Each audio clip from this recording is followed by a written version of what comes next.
Hi, this is Barbara Gon-Mueller. It is an honor to welcome you to peacepodcast.org. Peace Podcast is devoted to peace, happiness, and healthy living. Today, you're in for a treat.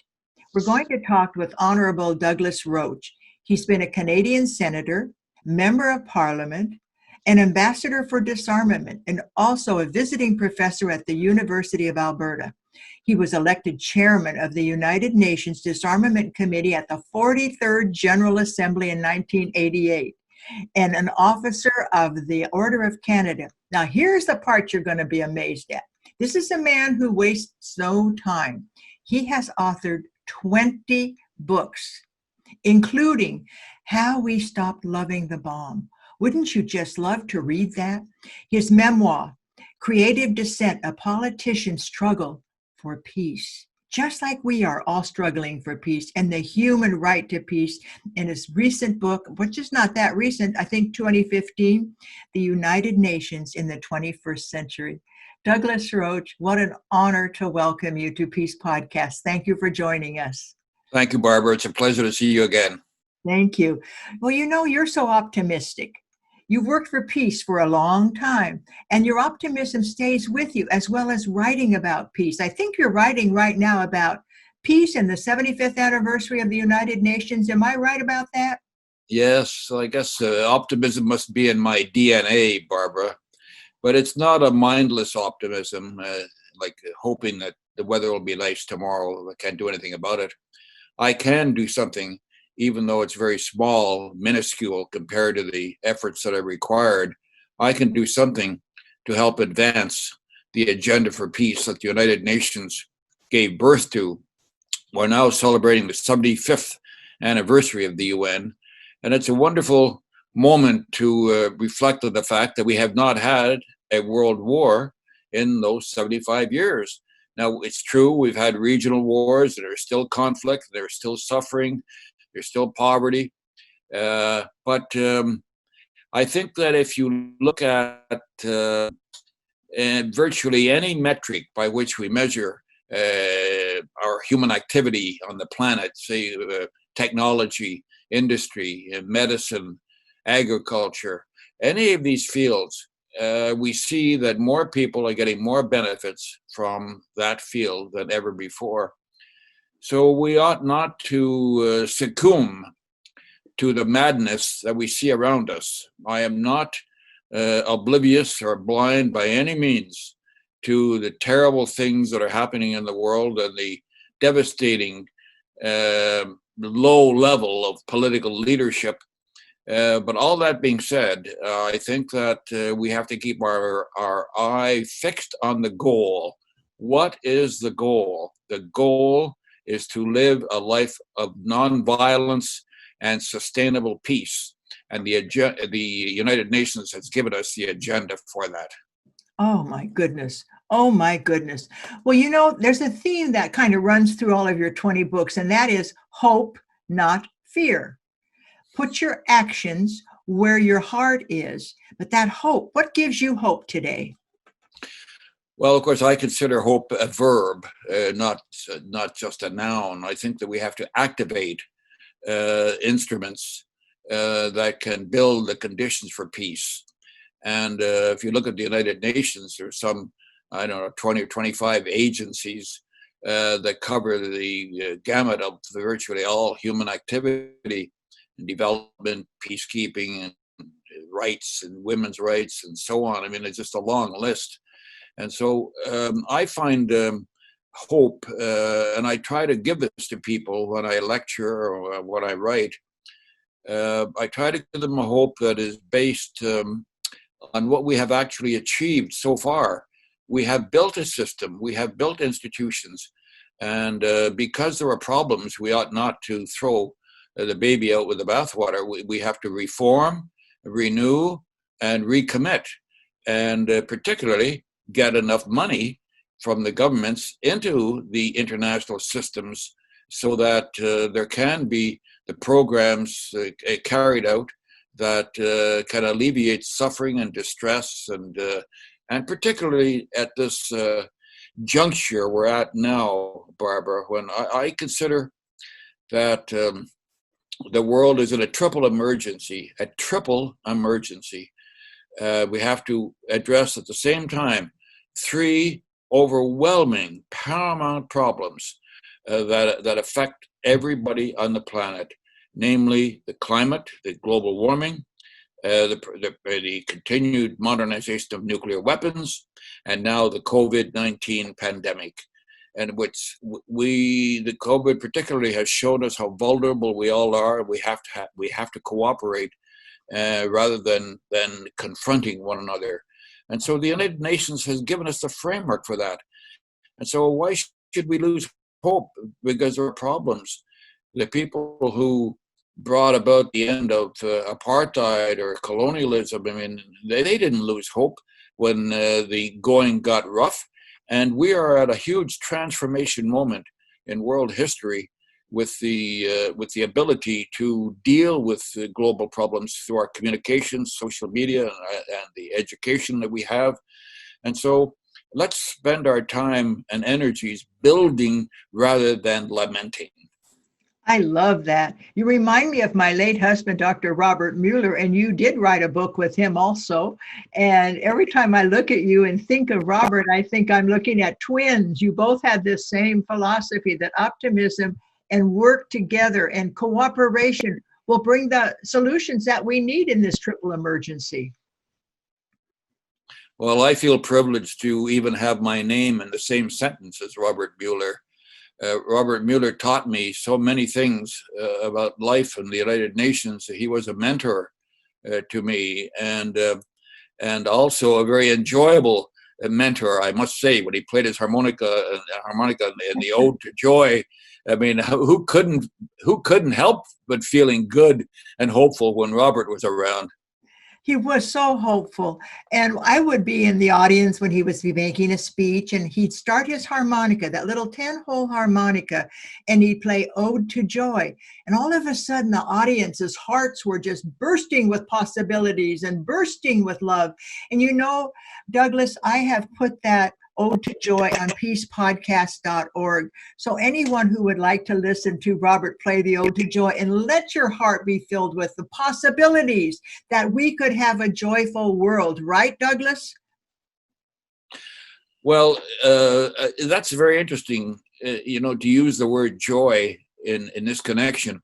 A lot of people are looking for happiness in the world. And of course, I suppose nothing wrong with happiness once you find it. If you can build your life on, right, on some happy pillars, but happiness in its fullest extent, when you reach out beyond yourself, it reaches a level of joy, and that joy is a manifestation of our human unity and our love that connects us all, and so it takes us to a higher level of living. Let's write a book on joy. That is such a beautiful statement, what you just now said. That's the outcome, the joy. And people say to me, how do you know if you're on your path of destiny? And I say, well, are you joyful? Are you doing the work that is needed today with joy and enthusiasm? Then you know you're on the right path. And sometimes your right path could be in the grocery store. A joyful smile to the lady checking you out or the clerk is a way to bring joy into your life. Somebody wrote the other day, I was miserable until I thought a new thought. And then I said, I can be happy. And I did something for another. And then I was happy. So there's a simple formula, isn't there, for joy? Just bring it out. Well, I think it creates a certain radiance and sensitivity with people to. People are inundated by bad news, by people yelling at one another on the television and the news. So it becomes distressful. It's stressful to begin with, and then it's full of distress, particularly when you look at the political situations. But I think that if we step back for a moment and see what the United Nations has been able to do. And I take this occasion, Barbara, to remind everyone that at the 75th anniversary of the United Nations, the observance, which I suppose most of it will be virtual, but it will occur in a few days around the 25th, 26th of September. They're going to release the declaration for the commemoration of the 75th anniversary. And that, speaking of hope, is a hope-filled document. And it says very clearly that the United Nations must be at the center of our activity. And we recognize how vulnerable people are to today, to the ravages of COVID and the repercussions of it.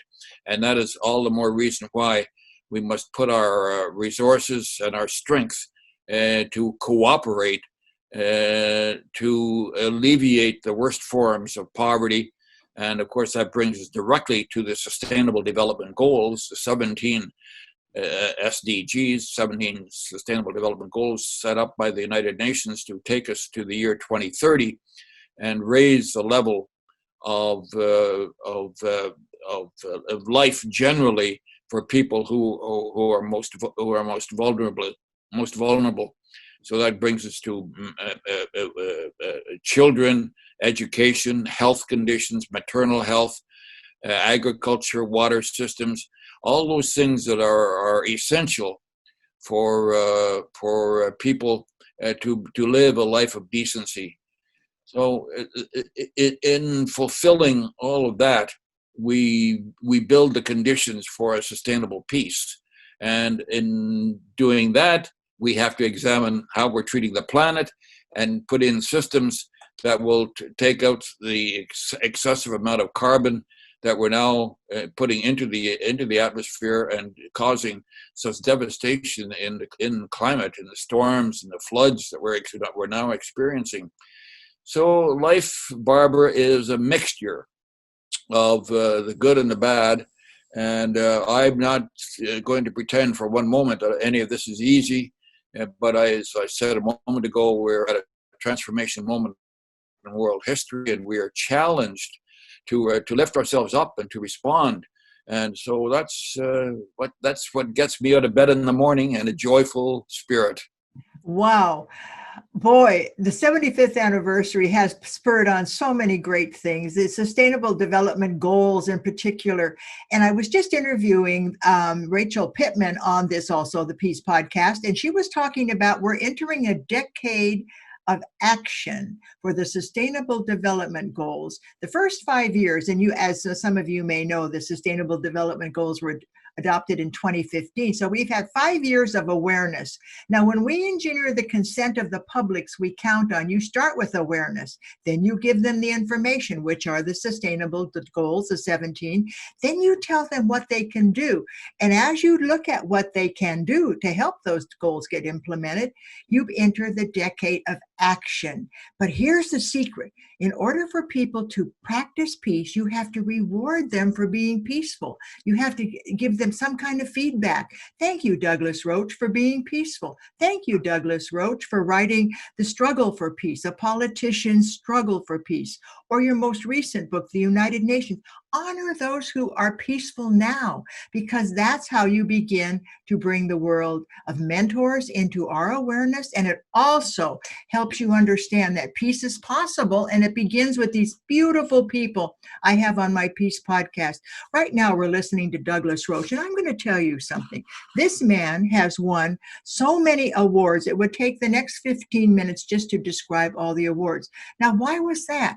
Why are these awards possible, and why are they so important? Because they're finding people who are working for peace and giving us examples of how we too can take that action for peace. Douglas, if you were to tell me today what your dream is for the world, what would it be? That a significant percentage of people would demand of their politicians that they put in policies that reflect the goals of the United Nations. Here I speak of arms control and disarmament, economic and social development, environmental protection, and the advancement of human rights. Those are the pillars to build a peaceful society. And so, what I've often said that, that if we could get enough people to push the political system, and you can do it by letters, by communication, by phone calls, to an outward expression of your opinion, and sometimes marches, demonstrations, various tools that we have available to communicate and to express ourselves. Now that we live in the world of social communications, how easy it is to multiply our voice around the world.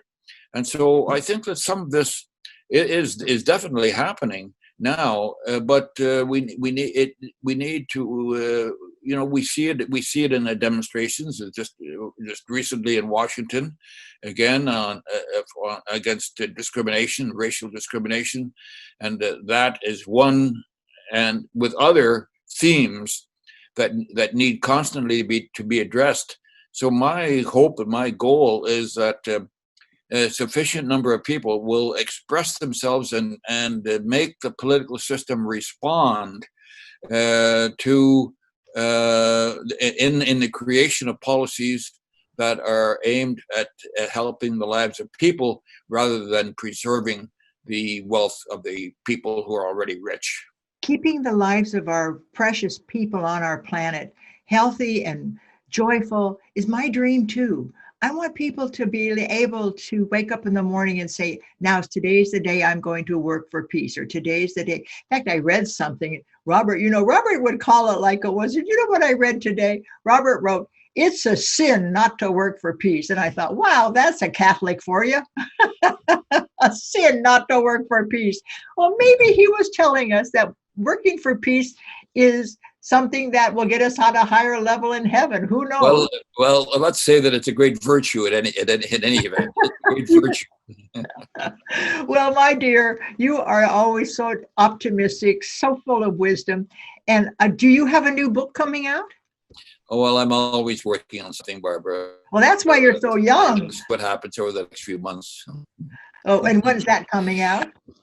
Well, we just have to keep going, and every day, Barbara, every day for me is a blessing. I thank God for my health, that I get out of bed to begin with, and then start functioning, and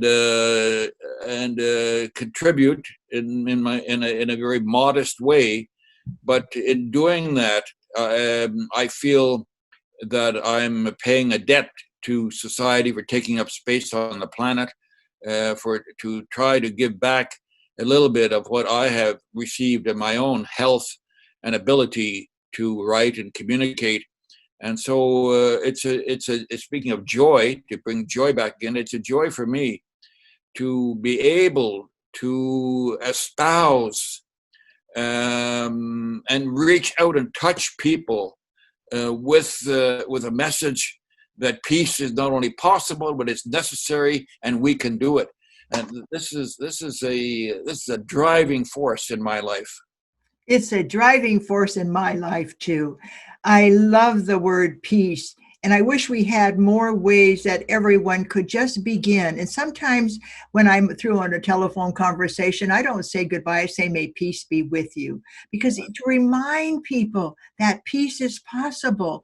Remember Pathways to Peace? It was started so long time ago in the early 80s. And Robert and Avon Madison started working on the International Day of Peace. And I want to wish you a happy September 21st, Douglas. That's World Peace Day. Peace Day. World Peace Day. And Robert and Avon in the early 80s were working on that. And I remember going to San Francisco on the 50th anniversary of the United Nations and seeing these hundreds of thousands of people blessing the day that the United Nations was created.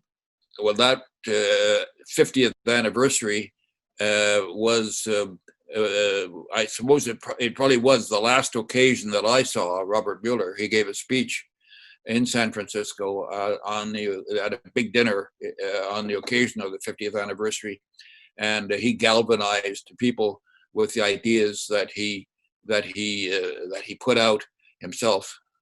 Well, you know, we have 7,500 ideas and dreams for a better world, and every day we hand them out on the internet. You were right about that. This is our global voice, our emails.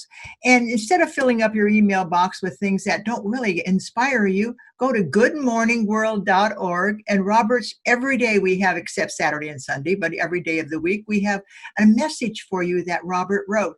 Robert thought that the United Nations was where he gained his wisdom. And Douglas, would you agree with that? The United Nations is wisdom filled.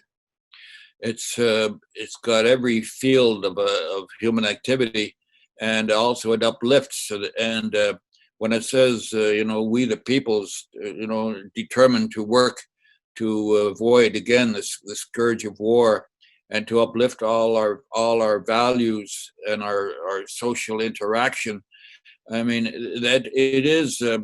It's much more than a political organization. I mean, it is a spiritual center, because the moral base of our humanity is brought out by the United Nations in teaching us how not only that we should help one another, or dare I say love one another, but certainly reach out to one another.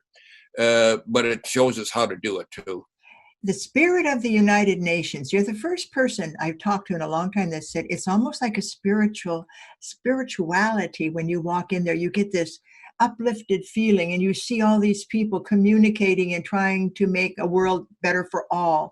And I walk in and I think, this is a holy place. And Robert always loved the thing, those people who enter here have hope. And I love that there was hope by entering the United Nations.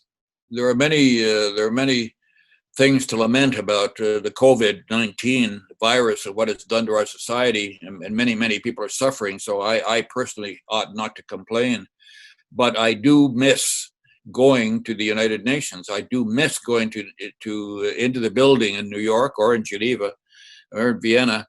I miss that uplifting feeling I always had for all the years of my public life, and I'm going back now 40 to 50 years, that I have been a student of nations, and I have taught the United Nations, and I have learned, I have imbibed from it, and it has filled me with a spirit that reaches out beyond myself into the community.